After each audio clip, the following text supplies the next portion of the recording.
Hi friends, പുതിയൊരു വീഡിയോയിലേക്ക് എല്ലാവർക്കും സ്വാഗതം. അങ്ങനെ ചന്ദ്രശേഖരൻ പോലീസുകാരോട് പറയാണ് സെർച്ച് ചെയ്തോളാനായിട്ട്.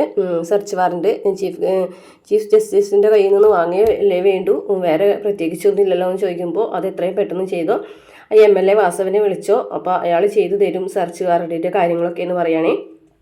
അയാൾ സമ്മതിക്കുകയാണ്. അന്നേരം ശ്രീകാന്ത് ചോദിക്കണം, അച്ഛൻ എന്തിനാ ഇങ്ങനെയൊക്കെ പറയാൻ പോയത്? അവൻ അവിടെ കയറി താമസിക്കുന്നുണ്ടെന്നാണോ അച്ഛൻ വിചാരിച്ചിരിക്കുന്നത്?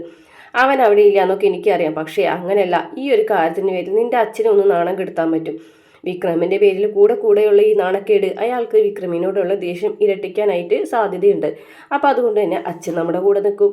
അതിന് വേണ്ടിയിട്ടാണ് ഞാൻ അത് പറഞ്ഞതെന്ന് പറയുകയാണേ. അതിനുശേഷം പിന്നീട് കാണിക്കുന്നത് ശങ്കരനാരായണൻ്റെ വീട്ടിലേക്ക് അറസ്റ്റ് വാറണ്ടും കൊണ്ട് വരികയാണ് കേട്ടോ.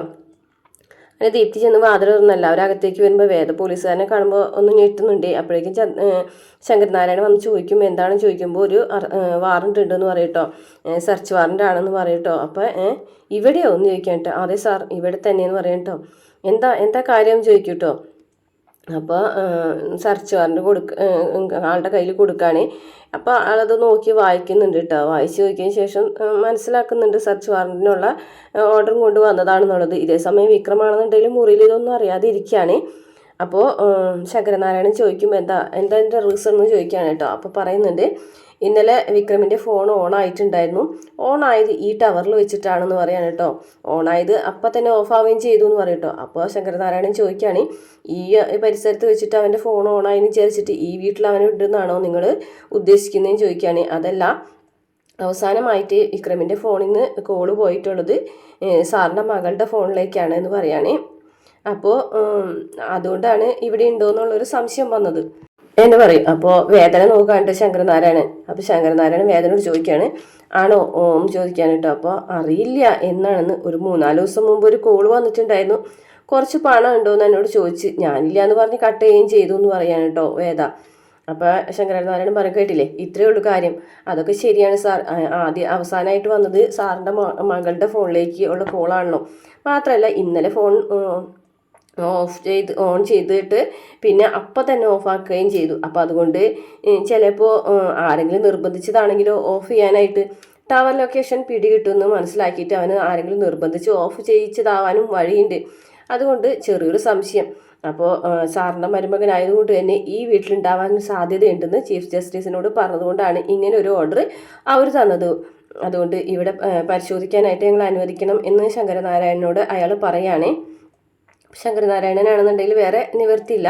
അപ്പോൾ ശങ്കരനാരായണൻ പറയാണ്, ശരി, എന്തായാലും നിയമം ഏറ്റവും കൂടുതൽ അനുസരിക്കേണ്ട ആൾ ഞാൻ തന്നെയല്ലേ, അതുകൊണ്ട് കുഴപ്പമില്ല, നിങ്ങളെന്തായാലും പരിശോധിച്ചോളാം പറയാൻ കേട്ടോ. അപ്പോൾ അയാൾ പറയുന്നുണ്ട്, ഇങ്ങനൊരു സംശയം വന്നതുകൊണ്ടാണ് സാറേ ഇങ്ങനെ പരിശോധിക്കേണ്ടി വന്നത്. രാത്രി ഈ ഒരു ഭാഗത്ത് വെച്ച് ഓൺ ചെയ്തതുകൊണ്ട് ഈ ഒരു പരിസരം മുഴുവൻ ഞങ്ങൾ അരിച്ചു പറക്കി. ഇനി ഈ ഒരു സ്ഥലം മാത്രമേ ഉള്ളൂ എന്ന് പറയാൻ കേട്ടോ. അങ്ങനെയാണെങ്കിൽ നിങ്ങൾ പരിശോധിച്ചോളാം പറയാണ്.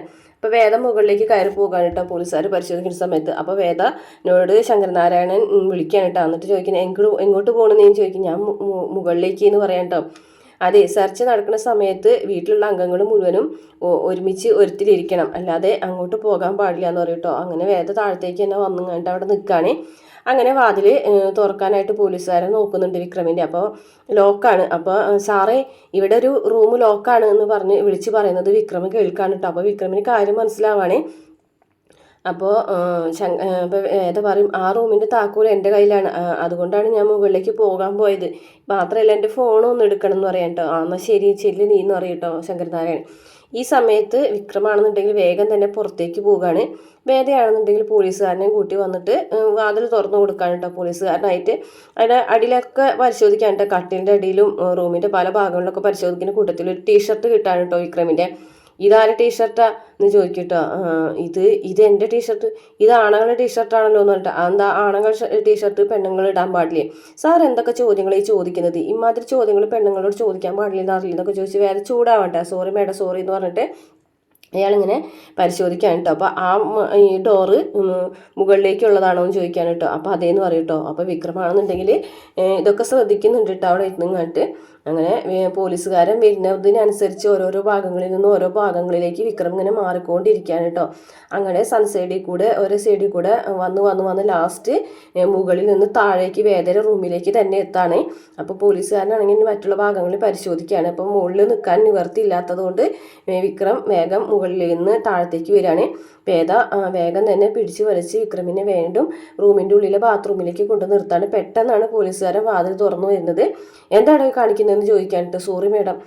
എന്ത് സോറി? ബാത്റൂമിൽ ആണോ പരിശോധന നടത്തുന്നത് ചോദിക്കാനിട്ട്. എന്നാൽ എന്താ നോക്ക് എന്ന് പറഞ്ഞിട്ട് വാതിൽ അങ്ങോട്ട് തുറന്ന് മലത്തി കാണിച്ചു കൊടുക്കുകയാണ്. വാതിലിൻ്റെ സൈഡിൽ വിക്രം നിൽക്കുന്നുണ്ട്.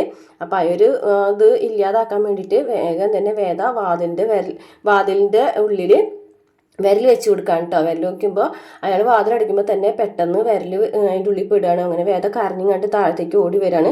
അപ്പോൾ അയാൾ സോറി എന്നൊക്കെ പറയുന്നുണ്ട് കേട്ടോ. അപ്പോൾ എന്ത് പറ്റി ചോദിക്കും. സോറി സാർ, എൻ്റെ കയ്യിൽ നിന്ന് വന്ന മിസ്റ്റേക്കാണ്. വിരൽ അവിടെ ഇരിക്കുന്നത് ഞാൻ കണ്ടില്ല, അതുകൊണ്ട് ഞാൻ ഡോർ അടച്ച് എന്ന് പറയും കേട്ടോ. അപ്പോഴേക്കും വിരൽ പൊട്ടിയിട്ടുണ്ടാവും. അപ്പോൾ ഇതെന്താണോ ഇതെന്ന് ചോദിക്കുമ്പോൾ പോലീസുകാരൻ മറ്റാൾ ചീത്ത പറയണ്ടോ, നോക്കിയൊക്കെ പരിശോധിക്കേണ്ടോ എന്ന് വെച്ചിട്ട് കീഴുദ്യോഗസ്ഥരൊക്കെ വഴക്ക് പറയുന്നുണ്ട്. അപ്പോൾ ശങ്കരനാരായണൊക്കെ വന്ന് നോക്കുന്നുണ്ട് കേട്ടോ കൈ. അപ്പോഴേക്കും ദീപ്തി പോയിട്ട് ഐസ് ക്യൂബൊക്കെ എടുത്തിട്ടുണ്ടെന്ന് ഐസൊക്കെ വെച്ച് കൊടുക്കുന്നുണ്ട് ദീപ്തിയും പത്മവും കൂടിയിട്ട്. അപ്പോൾ ഡോക്ടറെ അടുത്ത് പോകണോ മോളെന്ന് ചോദിക്കുമ്പോൾ അതിനൊന്നും ഇല്ല അച്ഛാ, ഞാൻ മുകളിൽ മരുന്നുണ്ട്, ഞാൻ മരുന്ന് വയ്ക്കാമെന്ന് പറഞ്ഞിട്ട് മുകളിലേക്ക് പോവുകയാണ്.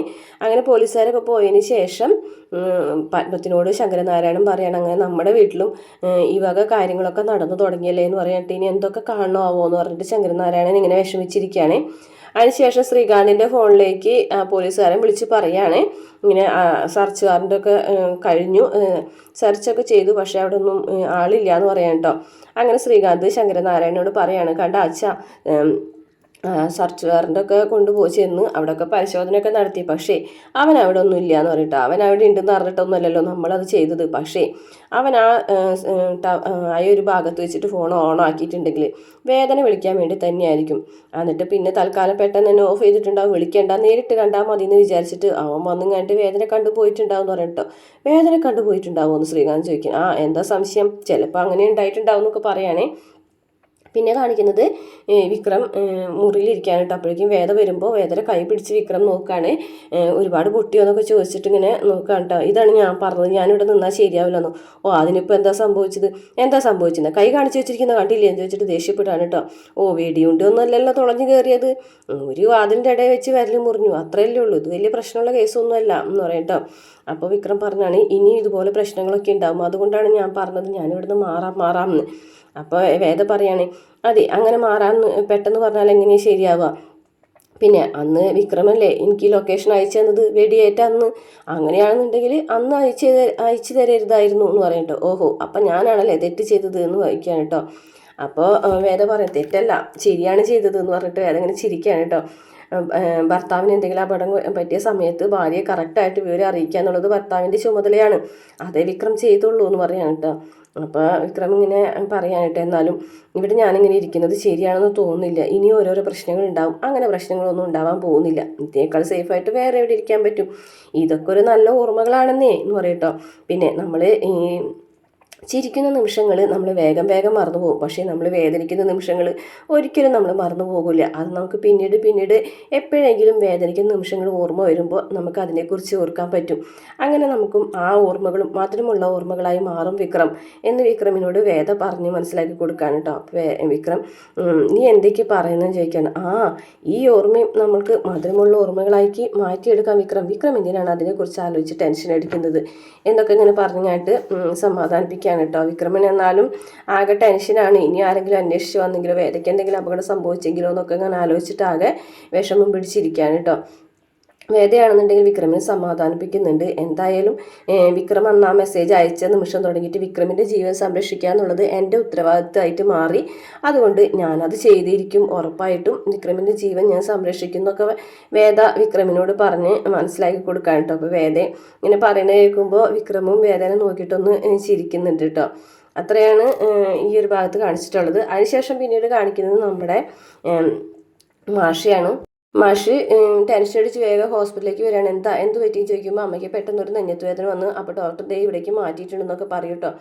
അപ്പോൾ വേഗം തന്നെ മാഷ് ചെന്ന് കഴിഞ്ഞിട്ട് വാതിൽ മുട്ടി വിളിക്കുകയാണ് കേട്ടോ. അപ്പോൾ കമലനെ ഒന്ന് കാണണമെന്ന് പറയുമ്പോൾ അങ്ങനെ അകത്തേക്ക് ചെല്ലുകയാണ് കേട്ടോ. അപ്പോൾ കമലയെന്ന് പറഞ്ഞിട്ട് ഇങ്ങനെ വിളിക്കുമ്പോൾ കമലാൻ പറയും എനിക്ക് കുഴപ്പമൊന്നുമില്ല മാഷെ, പെട്ടെന്ന് ഒരു നെഞ്ഞത്ത് വേദന വന്നു, അതാ ഇങ്ങോട്ട് മാറ്റിയെന്നൊക്കെ പറയുകയാണേ. അപ്പം മാഷാണെന്നുണ്ടെങ്കിൽ ആകെ ടെൻഷൻ അടിച്ചിരിക്കുകയാണ് കേട്ടോ. മാഷ് ടെൻഷൻ അടിക്കേണ്ട ആവശ്യമൊന്നുമില്ല, ചെറിയൊരു നെഞ്ഞത്ത് വേദനയാണെന്ന് പറയട്ടോ. അപ്പോഴേക്കും ഡോക്ടർ വരികയാണ് കേട്ടോ. ഡോക്ടർ വന്നിട്ട് പറയാണ് ചെറുതായിട്ടൊരു നെഞ്ഞത്ത് വേദന വന്നു, അപ്പോൾ ആൻജിയോഗ്രാം ചെയ്യാൻ വേണ്ടിയിട്ടാണ് ഇങ്ങോട്ട് മാറ്റിയത്, ഇപ്പോൾ കുഴപ്പമൊന്നുമില്ല എന്നൊക്കെ പറഞ്ഞ് മാഷെ സമാധാനിപ്പിക്കുന്നുണ്ട് കേട്ടോ. അപ്പം മാഷ് പറയും ഞാൻ വീട്ടിലേക്ക് ഫ്രഷ് ആവാനായിട്ടൊന്ന് പോയതായിരുന്നു കമല, ഞാൻ കുളിച്ചുകൊണ്ട് നിൽക്കുന്ന സമയത്ത് വിനായകനാണ് ഫോൺ എടുത്തത്, അവൻ പറഞ്ഞത് എന്ന് പറയാൻ കേട്ടോ. അവൻ പറഞ്ഞിട്ടുണ്ടാവും അമ്മയ്ക്ക് അറ്റാക്ക് വന്നെന്ന് അല്ലേ എന്ന് ചോദിക്കാൻ കേട്ടോ. അപ്പോൾ മാഷൊന്നും മിണ്ടുന്നില്ല കേട്ടോ. എന്നിട്ട് അവൻ എന്തേലും ചോദിക്കും കമലാമ്മ. അപ്പോൾ മാഷ് പറയും അവൻ നന്ദിനെയും കൂട്ടിയിട്ട് ഇങ്ങോട്ട് വരുന്നുണ്ട് എന്ന് പറയട്ടോ. എനിക്കങ്ങനെ അറ്റാക്കൊന്നുമില്ല മാഷേ, ചെറിയൊരു നെഞ്ഞത്ത് വേദന വന്നു, അത്രയേ ഉള്ളൂ. പിന്നെ ഇത്രയധികം സങ്കടങ്ങൾ ഞാൻ ഒറ്റയ്ക്ക് അനുഭവിക്കാൻ മാഷ് ഇവിടെ ഇട്ടിട്ട് ഞാൻ പോകുമെന്ന് വിചാരിക്കുന്നുണ്ടോ? അങ്ങനെയൊന്നും ഞാൻ പോകൂല കേട്ടോ എന്ന് മാഷോട് കമലാമ്മ പറയാൻ കേട്ടോ. എനിക്ക് വിക്രമിനെ ഒന്ന് കാണണമെന്ന് തോന്നുന്നുണ്ട് മാഷേ, എന്താ ചെയ്യാല്ലേ, വിക്രമിനെ കാണാനും പറ്റൂല, അവന് കേസ് ഇല്ലാതാവാതെ അവന് പുറത്തേക്ക് ഇറങ്ങാൻ പറ്റൂലല്ലോ, എനിക്കിതൊന്നും ഓർക്കാനും കൂടെ വയ്യ മാഷേ എന്നൊക്കെ പറഞ്ഞിങ്ങനെ ആകെ സങ്കടപ്പെടാണ്. ഞാൻ ഒരു സ്വപ്നം കണ്ടു, ഏതോ ഒരു ഒറ്റപ്പെട്ട സ്ഥലത്ത് ഞാനും മാഷും പിന്നെ വിക്രമും ദേദയും അവർ തമ്മിൽ ഒരുമിച്ചൊരു ജീവിതം തുടങ്ങി, ഒരു കുഞ്ഞുണ്ടായി, ആ കുഞ്ഞിനെയും കൂടിയിട്ടാണ് മാഷേ ഞാൻ കണ്ടതെന്നൊക്കെ പറഞ്ഞിങ്ങനെ പറയുന്നത് കാണിച്ചിട്ട് ഇന്നത്തെ എപ്പിസോഡ് അവസാനിക്കുകയാണ്. വീഡിയോ ഇഷ്ടപ്പെട്ട ചാനൽ സബ്സ്ക്രൈബ് ചെയ്ത് സപ്പോർട്ട് ചെയ്യണം.